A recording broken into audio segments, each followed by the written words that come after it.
Hello and welcome to another edition of the Moving Iron Podcast. This podcast is proudly provided by Axon, helping dealers move more iron for almost 100 years. Find out more at axontire.com. Axon was started almost 100 years ago out of a passion for keeping agriculture moving. It's that same passion that drives them today. With a vision for a better experience for both farmer and dealer, they set out to create a better way to move more iron. When you partner with Axon, you get immediate access to a full range of products and solutions designed to meet the complex needs of today's grower. Axon carries all major brands and sizes of tires, wheels, and tracks. From custom colors and sizes to fully customized wheels, you can have the solution for virtually any problem today's farmer is trying to solve. To find more or become an Axon dealer, please visit axontire.com.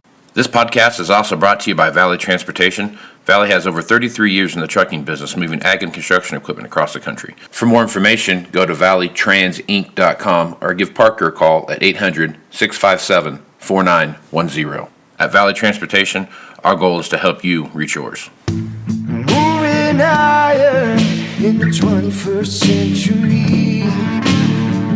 Hard-working people working hard for you and me. Moving iron time and time again.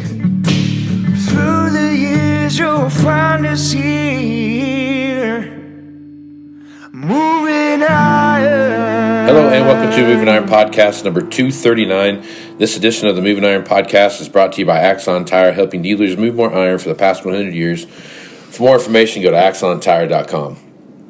Aaron.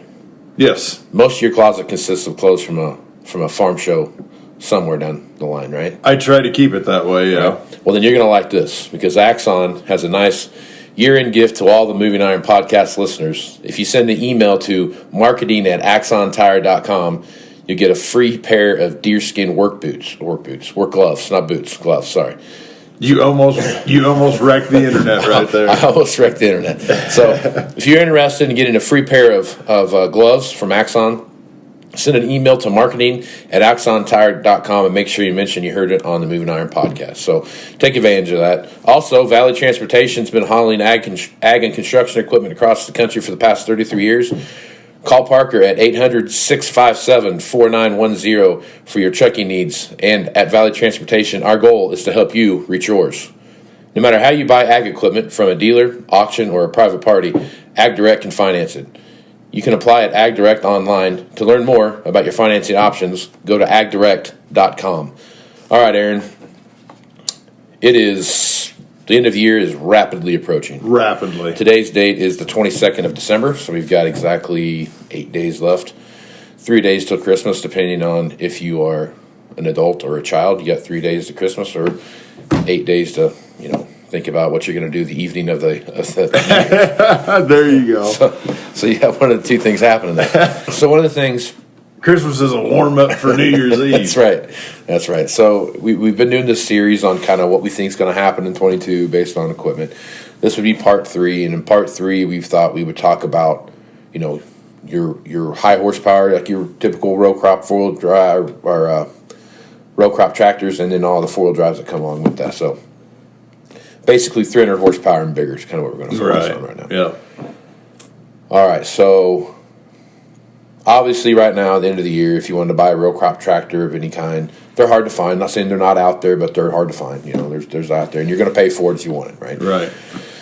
Like we've talked here over the past couple of podcasts, we've thrown this, from November through into February, first part of March would be an excellent time to sell a piece of equipment if you have the wherewithal to do so, right?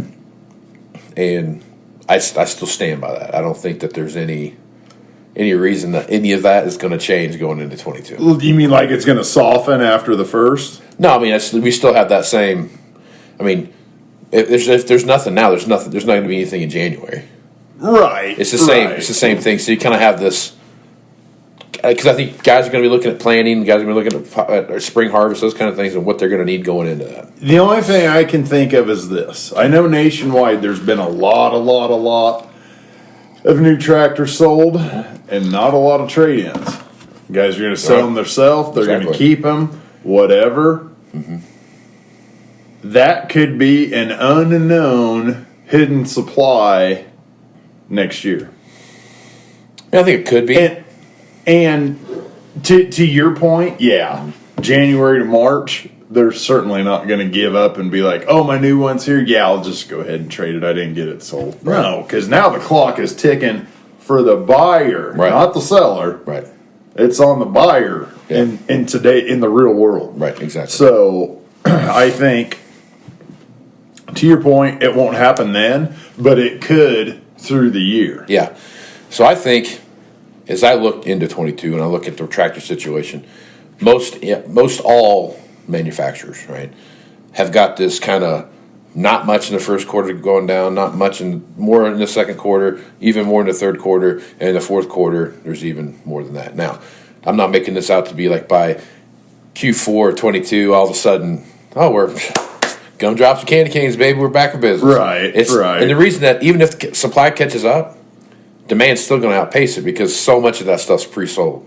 Oh, absolutely. So much of those, so many everything. If you're getting it, it is sold, right. Point blank. Yeah. So it's all pre-sold. Yeah. So it's one of those things where all I need is the new one to show up, and I've got this fun game of watching the dominoes fall exactly to the end of my trade cycle, and I'm good to go. Right. So now as you look out, I'm talking 4-wheel drive, row crops, those kind of things like that. How much do you think that quote unquote season of use is going to slide from what we're normally used to, what we've seen over the last 5 to 7 years, and hour wise? So you're talking like, if you typically saw 300 hours, what's a new 300 hour tractor look like, hour wise? It could very easily be drastic either way. I think it's 1,000 hours. Oh, I don't think it's that drastic. Yeah. I was going to say it could be 150 and it could be 500. Here's why I think so. If your new one is coming sometime in 22, right? It should have gotten here at the end of harvest, fall harvest, 21, right? So now you're going to have to use that all the way through all of 22 to potentially get that in third or fourth quarter. You're going to put another, if you put 500 to 700 hours a year on a machine, if you've got your machine out there, and let's just say you hypothetically you got a machine late 21, June, July, August 21, and you ran it through your fall harvest. And typically, you would get your normal drop of equipment in that second quarter, time frame, that March time frame where a lot of stuff gets delivered. Right. Not going to happen this year, so we're going to be June, July, August again, maybe even into the fourth quarter. Looking at so depending on where you're at, you could run that thing 300 hours in spring planting, tillage, blah, blah, blah, blah, blah. Right. And then you get into spring harvest, grain cart tractor, this, that, and the other thing. And then you get into fall harvest, and you put another number out. Yeah, because, So I can see that 300-hour tractor now is 1,000 hours. On that, and especially on that exact tractor, because you're not starting at an interval, you're catching it in the middle. Right. So you grab an extra. Right. So that's where you're getting your hours. Yeah. I was just thinking of it as it's a 300 this year. Mm-hmm. New one didn't show up, so your 300 should be a 6. Instead of a 1-year-old 300, that doesn't exist. It's a 2-year-old 600. Right. But no, yeah, okay. I had a point. And it was really damn good, but it was so short. That's funny. So that's one thing I'm looking at when I look at those kind of things right there. Because, like to your point, had they got it in beginning of spring, like they normally would have, right, for spring tillage, planting, grain cart tractor on the wheat run, fall tillage going into or fall harvest going into fall tillage, and they're kind of using that thing. That's one course. It could be anywhere between 500 to 700 hours, depending on the size of the operation. Right. Kind of things, Yeah. right? So that makes sense. Possibly now you're going to do half of that plus another year to do all that. So depending on what your scale and scope is, True. Yeah. You're 800 to 1,000 hours. And that's going to be the new. In my opinion, that's going to be the new late model low hour stuff.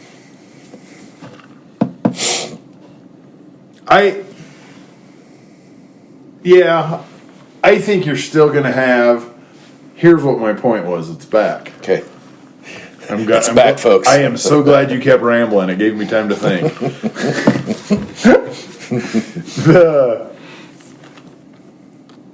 There's a giant gray area out there, and I visited it numerous times the last couple days on these floating finish. That's what I call it. Floating. We're not real sure. It might be 100 and more hours. It might be 300 more hours. Well, then you're falling into different markets. And okay, if it's 100, but it shows up with 200 extra, is he renting it at that point? The numbers are adjusted. You know, that's the thing that lies out there on a lot of this stuff across the country. So back up. So explain that. You trade your tractor 3,300 hours. Okay. Yep. You're a 500 hour a year guy. Uh-huh. What you're buying is not here for half of a season of use, we'll say. Okay. Well, great. Now that thing's supposed to show up. His new tractor's supposed to show up in April, and he's a big spring work guy, but it doesn't. And it shows up in June for some reason. So it is the full season of use, the full spring season. The extra hours, that's what I'm getting at. That's the whole point. The extra hours of, we think it'll be this, but it could very well be a hell of a lot more. You know what I mean? Still kind of have me lost a little bit. As dealers across the country, Yeah. okay, are waiting on new. Oh, you're saying like you don't know when the new one's going to show up, and you're trying to guess when the new one's going to show up, and how many hours you're going to put on it. Right. Okay, all right. And that is between, that's between the customer and the dealer, and everybody involved has their fingers and toes crossed, and there you go. Yeah, that's my point. That's what I'm saying, is because when you think, delays have been an issue since 2020, right? Everything's been pushed back. Oh, this is on time, and then you get, oh well, you know what? The flux capacitors didn't come in, right? So we got to wait a minute. You know right. what I mean? So we're waiting on that stuff to show up, and you get pushed back 2 weeks, right? Well, now 2 weeks turns into 4 weeks, turns into 6 weeks. Next thing you know, you're 2.5 months away from where you were originally. Oh, and by the way, now you've surpassed, fall harvest, right? It's supposed to have been here in August. Exactly. Now it's here like September 1, November 1st, August 31st, that kind of stuff. Right. And so those kind of things, you think you hear that. I think now, I think this actually is something we should probably discuss a little bit too.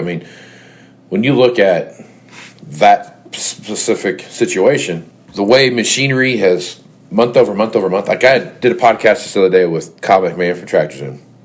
He was talking that on row crop tractors I think it was row crop tractors. I got to go back and verify this, but row crop tractors from like November to December or something, like whether it's October to November or November to December. It was November to December.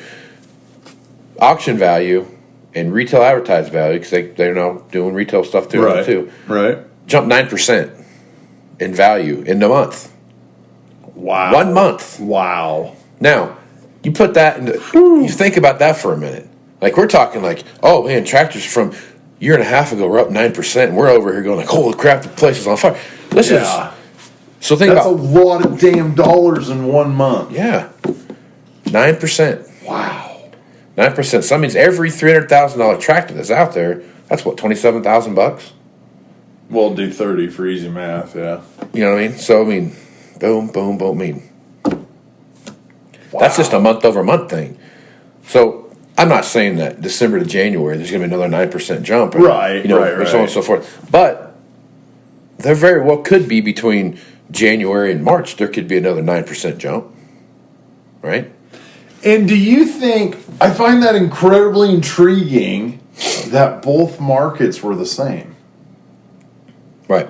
You know, that's proof positive right there. If a producer wanted, you got to hear both sides of the story. This is one of those things. Producer hears dealers went up 9% November to December or whatever. You know, my guess is it was probably October to November, and just ballistic.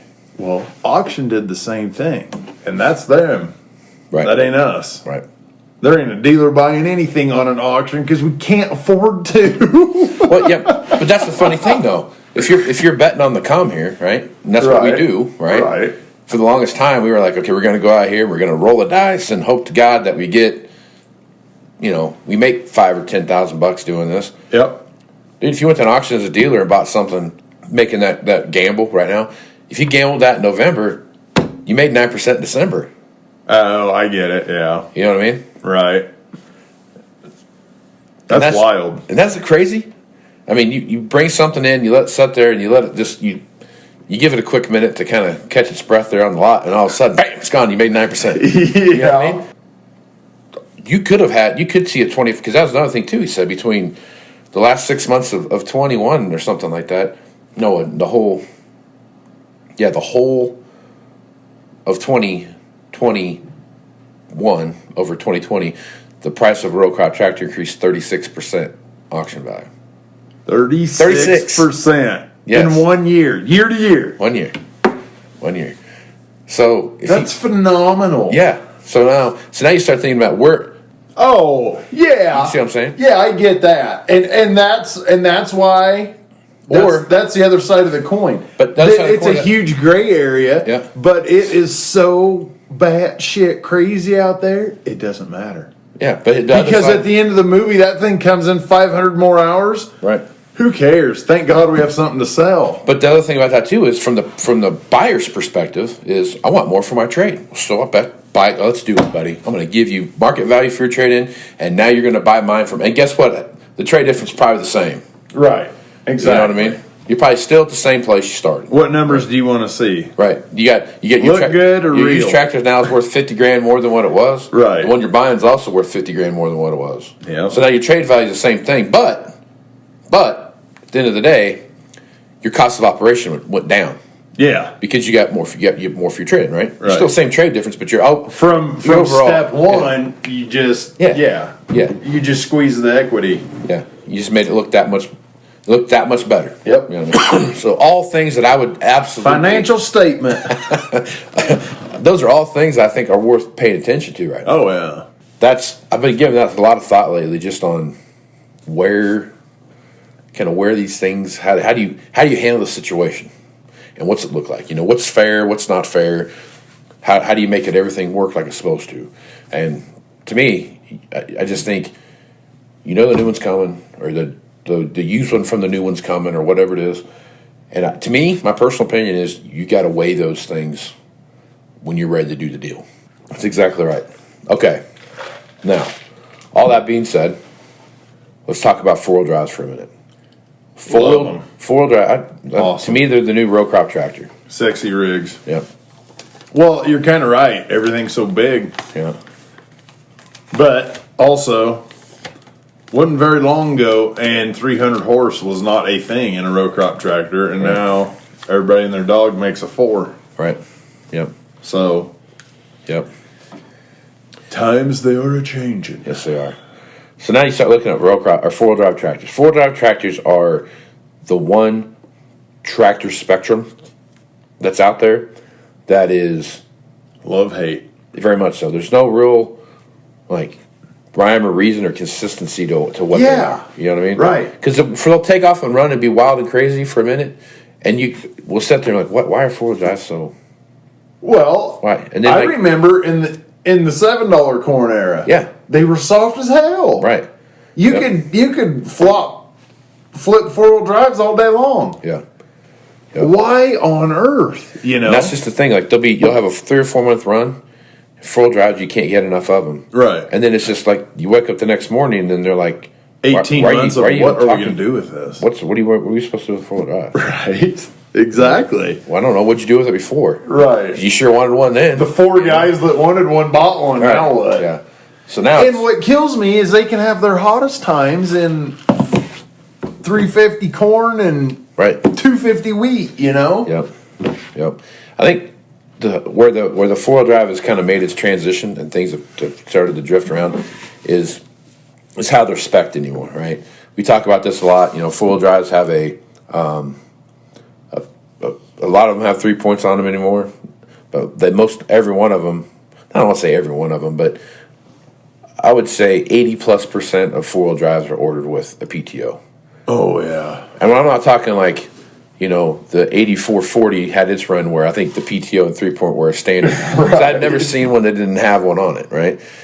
But that being said, now, you have 620 horsepower, 570 horsepower, 600 horsepower, and all of them have PTOs. Absolutely. You know what I mean? And beforehand, people would be like, why on earth would you spend that kind of money to put a PTO on something like that? And if they're 2-track or 4-track, they might also have 3-point. Yeah. And my short answer to that is 2,000 bushel grain carts. Absolutely. That's why. 120,000 pounds of grain. Yeah. That's why. Welcome to the rail car. Yeah, exactly. What's that Australian thing called? Mother bin. Mother bin. That's it, yeah. Mother bin. Those things are, because what's it? It's like 4,000 bushel cart on wheels or something like that. Yeah, but the wheels are just for when it's empty. You just park it. Right. So it's things like that. That's basically what it is a rail car. Right. So now you're looking actually bigger. So now you're looking at machines like that where I think they're going to get until things are going to get bigger till they get smaller, right? And this rollout, like we saw here with Deere's thing on the internet the other day, I had I can't remember whatever that was. I can't remember what it's called. I had it all written down and now I lost my notes. Boy, not me. That fully autonomous thing they were talking about, the autonomous tractor. You didn't see that?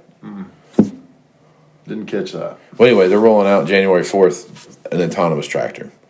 And it's like the way I kind of gathered from it sounded like it was going to be like a production thing. So this is going to be, you might win the bet, but I might be. That's all that matters. But I might be 2 years late to the party. I'm like the machinery link of betting on autonomous tractors, just a little ahead of my time. There you go. You know what I mean? Absolutely. But when things start getting smaller and start moving into a more of a, more machines working in the field autonomously. You know what else it is, and it's with the 4-wheel drive popularity. It's not just how big, how wide everything is. It's how damn fast you got to pull it. That's exactly. where that takes a lot of power when you pull whatever it is at speed, and that's how everything is going. Right. High speed tillage, vertical tillage, high speed planters. Yep. You take a DB90 high speed, and that takes ponies. Right. So you see those guys in like plant season. There's always a guy that rolls it out in plant season. He's got the 9RX. What's the DB120? Right. Exact merge planter. So now you're pulling. Could you imagine that, dude? 120 feet of planter, pulling it between 8 and 10 miles an hour. Yeah. That's some acres, bro. That is a lot. You're covered. Lot of acres. Hope that there's not a hill anywhere in between there, because you're gonna have an issue with 8 to 10 miles an hour, 4 to 6. I hope every field is a section. If it's smaller than a section, I'd get damn tired of turning around. It would be a lot. I mean, that would be. But you get some of that river bottom ground along the Mississippi where they just kind of just go. Yeah.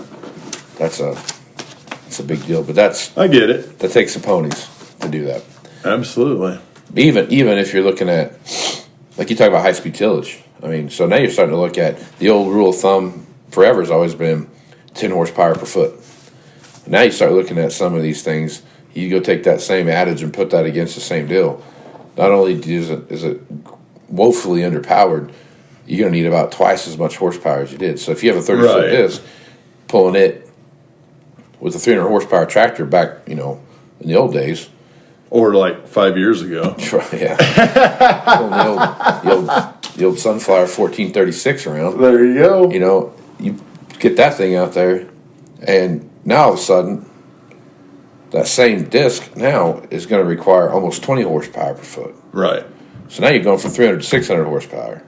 So now not only do you have a problem when you start looking at, because that's the thing, like you can't just get one. Those discs are designed to pull fast. Yeah, well, I was just going to say, You can't get one. The word disc Yeah.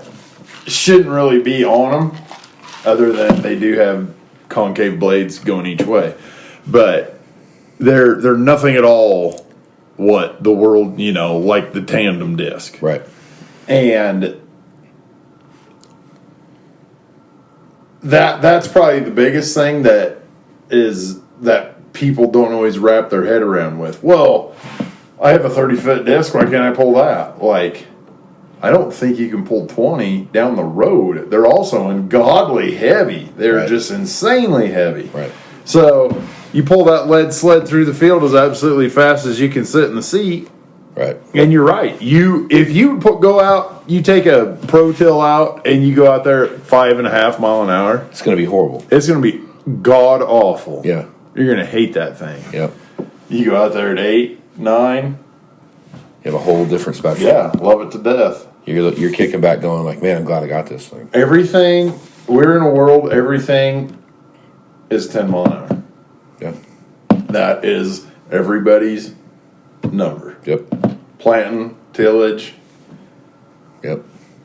8-row on an X9. Right. 8-row head going 15-mile road speed through the head to keep that thing full. Yeah. We got really special gathering chains on this thing. Yeah. Yep. All right, man. So that's a pretty good jumping off point here. If folks want to reach out to you and get more information about what it is you got going on, or just what you have hanging out there, what's the best way to do that? Well, you can call me or text me, 308-760-1193. And I'm usually pretty active on the Twitterverse, but I got a new phone 2 weeks ago, and I'm still locked out of Twitter, so there's that. There you go. I can get on with my laptop, but It's those Russian bots. why would you do that? So Exactly. no, it's because I don't remember any passwords, Oh, that's and that it wasn't auto saved or It's not something. like Eat Lamb or something like You that. would think. Yeah. Woo! All right. I am Casey Seymour. You can find me on Facebook, Twitter, and Instagram. Go to MovingIronLLC.com and you can find everything that's Moving Iron related. I've got the dates locked down for the Moving Iron Summit. Going to be back in Nashville again. The dates are going to be the 6th, 7th, and 8th of September.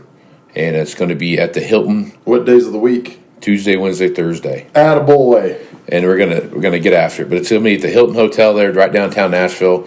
You literally walk out the back door and Tootsie's is across the street. So if you're looking to get together with a bunch of people, talk about what's going on in the used equipment marketplace, there's no better place to do that than the Moving Iron Summit. Again, Nashville, Tennessee, September 6th, 7th, and 8th at the Hilton Hotel. I will have more